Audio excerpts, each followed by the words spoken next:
Like the great Harvey Dent once said, you either die a hero or live long enough to see yourself become the villain. And in the case of the late Padres owner, Peter Seidler, he's that first one, while his brothers seem to be the latter, or at least Peter's widow is trying to turn them into the villains. It really is crazy how it all works, man. 2 years ago, the Padres seemed to be like what the Dodgers are now, just without any rings. They traded for Juan Soto midway through the previous season, brought in Xander Bogaerts, and were getting Fernando Tatis Jr. back from his suspension.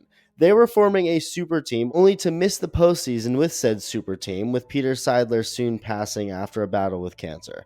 They then traded Soto away, made the playoffs with the most wins since 1998 with the help of the pieces they got from trading Soto, so things still look good, but the future of the team does look a little questionable.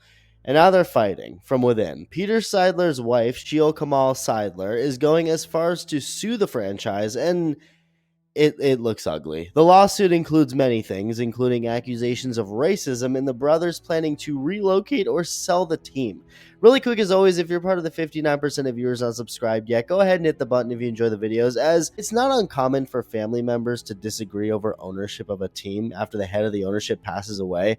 Ironically, the Chargers, the formerly San Diego Chargers, had that same issue, and in baseball, the Orioles were the latest example of this before this newest one with the Padres. The late owner, Peter Angelos' younger son, sued his older son, John, who nobody liked, accusing him of planning to move the Orioles out of Baltimore, although none of that matters now as there's an entirely new ownership. But this stuff does happen. It sucks. Family fighting each other is never a good thing, especially when it's a situation like this where it involves a franchise millions of people care about. In the lawsuit that was just filed on Monday in Texas State Probate Court, Sheil Seidler claims that Bob and Matt Seidler, two of Peter's brothers, he has 9 siblings, breached their fiduciary duties as trustees of the Seidler Trust that controls the Padres. She claims that the two have, among other things, irreconcilable conflicts of interest and conspired to sell trust assets to themselves at far below market prices as they schemed to solidify their control of the Padres. She also claims that before Peter's death in November 2023,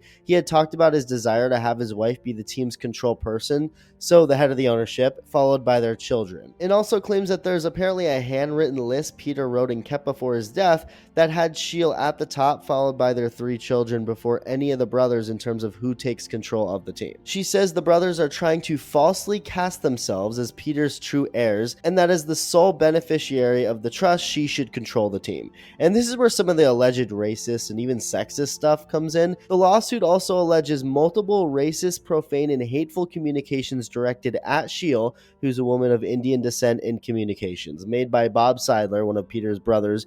Bob Seidler's wife apparently made those comments, while the lawsuit also makes accusations of racist and sexist motivations on behalf of Seidler's 2 brothers, accusing them of seeking to wrest control of the ball club to prevent an Indian American woman from taking what they saw as their family business and ancestral right. Now, obviously, when you start getting into the whole speculating game, I don't fully know how much of that you should take for face value, if at all. Nowadays, it's very common for people to use buzzwords like racist and sexist to get what they want. I mean, that's just something very rampant today. Those words are used all the time unnecessarily. But hey, I mean, if Sheil has any evidence of getting mistreated due to her being Indian, or if Bob Seidler's wife admits to it, or they admit to doing sexist or racist things, maybe she has a case here for this being at least partially racially motivated, as effed up as that would be, considering their brother's own children are part Indian, being her kids along with this. So yeah, that'd be evil. But again, racist and sexist are very strong words to throw out there, so you got to be careful with how you go about that information, as you can't take it for face value without enough context. But it is in the lawsuit, and only makes this thing more ugly, obviously, whether there's merit to it or not, because that means either Sheil really was mistreated, including racially, or she's lying about it. And yeah, either way, that's shitty. And the same goes for the relocation talk when it comes to not taking it for face value and just being careful with what that exactly means, or just taking it from her side, because Sheil Seidler's lawsuit also claims that the brothers might be trying to prevent her from ruining their plans to sell or relocate the franchise and move them out of San Diego entirely. But again, this could just be a tactic to make all of San Diego go and be on her side with this whole thing, or it's not and it's the truth. But either way, that's a big thing to throw out there, although she didn't explicitly say that Peter's brothers planned on moving the team. That more so seems like an idea she put out there as something she was worried they wanted to do. And part of why they don't want her to have control of the team, because that would ruin their plans. But it doesn't seem like something that was set in stone that they wanted to do. And again, this is all just accusations from her end. Sheila is asking the court to have Matt Seidler, the older brother of the two, removed as the trustee and have a receivership take possession of the trust property. In addition, she is seeking both actual and exemplary damages, attorney's fees, and pre- and post-judgment interest. She's also asking that the defendants be denied compensation from the Seidler trusts and to void any of their previous actions taken as it relates to advancing the Padres' control person.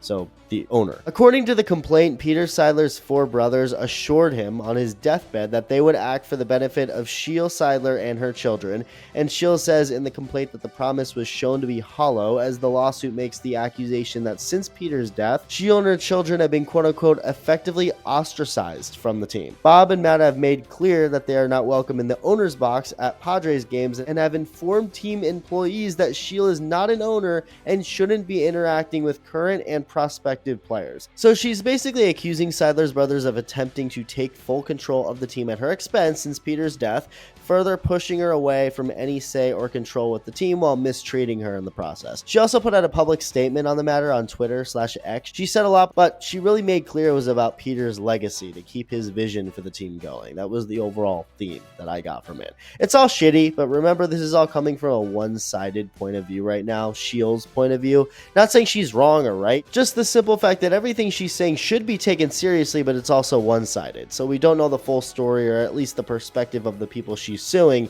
and Matt and Bob Seidler. So all we can do right now is just see what's out there and wait for this whole thing to get figured out, but it's definitely not ideal. The Dodgers just won the World Series and are continuing to party into the 2025 season with an even better roster, while the Padres are just fighting each other. Let me know your thoughts and thank you for watching.